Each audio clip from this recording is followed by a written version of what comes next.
ബേത്ലഹേമിലേക്കുള്ള യാത്രയിലേക്ക് എല്ലാവർക്കും സ്വാഗതം. ഒരിക്കൽ നായാട്ടിന് പോയ ഒരു രാജാവ് ഒരു അരുവിയുടെ തീരത്തൂടെ നടക്കുമ്പോൾ തനിക്ക് എതിരായി നടന്നു വരുന്ന ഒരു വൃദ്ധനെ കണ്ടു. ആ വൃദ്ധൻ്റെ തലയിൽ വലിയ ഭാരമുള്ള വിറകുകെട്ടുണ്ടായിരുന്നു. ആ വൃദ്ധൻ ആ വിറകുകെട്ടുമായി ആ അരുവി അനായാസം ചാടിക്കടന്നു. രാജാവിനെ ഇത് വല്ലാതെ അത്ഭുതപ്പെടുത്തി.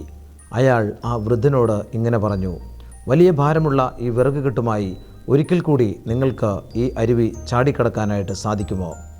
അയാൾ പറഞ്ഞു, എനിക്ക് സാധിക്കും.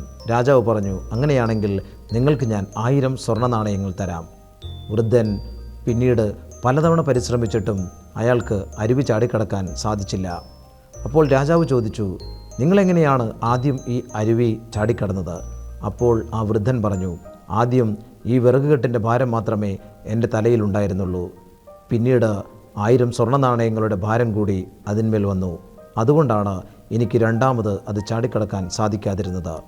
സ്നേഹമുള്ളവരെ, ചില ഭാരങ്ങൾ ഇറക്കി വെച്ചാലേ, അനാവശ്യമായ ഭാരങ്ങൾ ഇറക്കി വെച്ചാലേ നമ്മുടെ യാത്ര സുഗമമാകുകയുള്ളൂ. അനാവശ്യമായ ഭാരങ്ങൾ ഇറക്കി വെച്ചുകൊണ്ട് നമുക്ക് ബേത്ലഹേമിലേക്ക് യാത്ര പോകാം.